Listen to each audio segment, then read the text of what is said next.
ನಮಸ್ಕಾರ ಸ್ನೇಹಿತರೆ, ಇವತ್ತು ಬಂದಿರೋಂಥ ಜಾಗ 8 ಎಕರೆ ಜಾಗ, ಒಂದು 5 ಗುಂಟೆ ಕಮ್ಮಿ 8 ಎಕರೆ ಜಾಗ. ಇಲ್ಲಿ ನೋಡಿ ಕಾರ್ನರು ಈ ಕಡೆಗಿದೆ, ಮನೆ ತನಕ ಲಾಸ್ಟು ಎರಡೇ ಪಾತಿದಾಯ ನೋಡಿ. ಈ ರಸ್ತೆನೂ ಬರುತ್ತೆ, ಆ ರಸ್ತೆನೂ ಬರುತ್ತೆ. ಈಗ ಮುಂದೆ ಇರೋದು ಎಲ್ಲ ಪೊದು ಜಾಗ, ಬರ್ಸ್ಕೊಂಡು 10 ಸೆಂಟು ದಾರಿ ಮಾಡ್ಕೊಂಡಿದ್ದಾರೆ. ಮೇಯ್ನ್ ರೋಡಿಂದ 2 ಕಿಲೋಮೀಟ್ರ್ ಬರಬೇಕು. ಜಾಗ ತುಂಬ ಬ್ಯೂಟಿಫುಲ್ಲಾಗಿದೆ. ಒಂದು 100-200 ತೆಂಗಿನ ಮರನೂ ಬರುತ್ತೆ. ಎಲ್ಲ ಇದೇ ಥರ ಫಲ, ದೊಡ್ಡ ಮರಗಳು ನೋಡಿ. 2 ಸೆಡ್ಡಿನ ಮನೆ ಇದೆ. ಈ ಜೋಳ ಏನು ಹಾಕಿದ್ರು ಈ ಜಾಗ ಹಿಂದೆ ಹಳ್ಳ ಹರಿತೈತೆ, ತುಂಬ ಚೆನ್ನಾಗಿದೆ ನೀರು. ಇಲ್ಲೆಲ್ಲ ನೀರಿಗೇನು ತೊಂದರೆ ಇಲ್ಲ, ಒಳ್ಳೆ ಬ್ಯೂಟಿಫುಲ್ ಲೊಕೇಶನು ನೋಡಿ. ಏನು ಜೋಳ ಹಾಕಿದ್ರು ಮತ್ತು ಆ ಜೋಳ ಮನೆಗಳಿಂದ ಹಸ್ಗಳಿಂದ ಜೋಳ ಇಲ್ಲಿ ತನಕ ಏಕ ಉದ್ದಕ್ಕಿದೆ. ಇದು ಬೆಂಗಳೂರಿಂದ 150 ಕಿಲೋಮೀಟ್ರ್ ಆಗುತ್ತೆ, ಮೈಸೂರಿಂದ 100 ಕಿಲೋಮೀಟ್ರ್ ಆಗುತ್ತೆ, ಹನೂರಿಂದ 10 ಕಿಲೋಮೀಟ್ರ್ ಆಗುತ್ತೆ.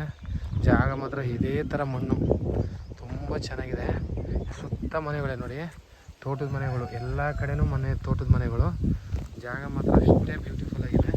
ಮಣ್ಣು ರೆಡ್ ಸಾಯಿಲು, ಬೋರ್ವೆಲ್ಲು 2 ಬೋರ್ವೆಲ್ಲು ಇದೆ. ಬಾವಿ ನೀರು ಅಲ್ಲಿ ಲಾಸ್ಟಲ್ಲಿ ಹಳ್ಳ ಹರಿತಾ ಇದೆ, ನೀರಿಗೂ ತೊಂದರೆ ಇಲ್ಲ. ಇದೆಲ್ಲ ನೀರಿಗೆ 50 ಅಡಿ 100 ಅಡಿಯಿಂದಲೇ ಸ್ಟಾರ್ಟ್ ಇದೆ ನೀರು. ಆ ತೆಂಗಿನ ಮರ ಏನು ಸಾಲ ಅಲ್ಲಿ ಅರ್ಶನ ಹಾಕಿದೆ, ಆ ತೆಂಗಿನ ಮನೆ ತನಕ ಇದೆ. ಜಾಗ ಮಾತ್ರ ತುಂಬ ಚೆನ್ನಾಗಿದೆ.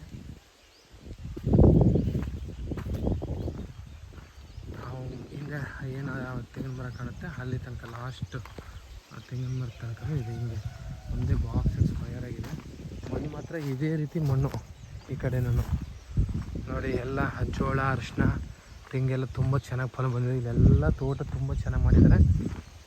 ಜನರಲ್ ಪ್ರಾಪರ್ಟಿ ಬಂದು ಇದು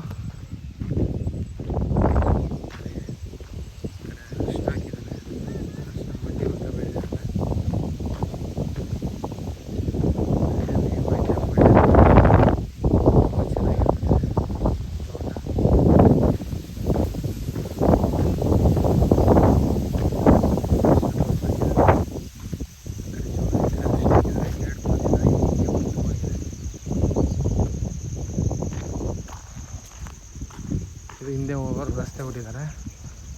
ತೆಂಗಿನ ಮರಗಳೆಲ್ಲ ಈ ಕಡೆಗೆ ಸೇರಿದೆ. ಈ ಕಡೆ ತೆಂಗಿನ ಮರಗಳು ಆ ಕಡೆ ಸೇರಿಕೊಂಡಿದೆ.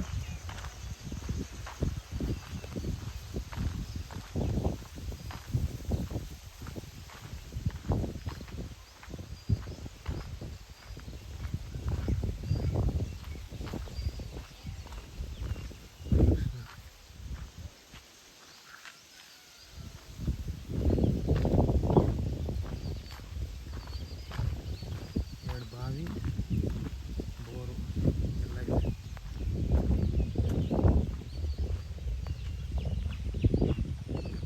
ಮಳೆ ಮಾತ್ರ ಕುಂಕುಮ ಇದಂಗಿದೆ.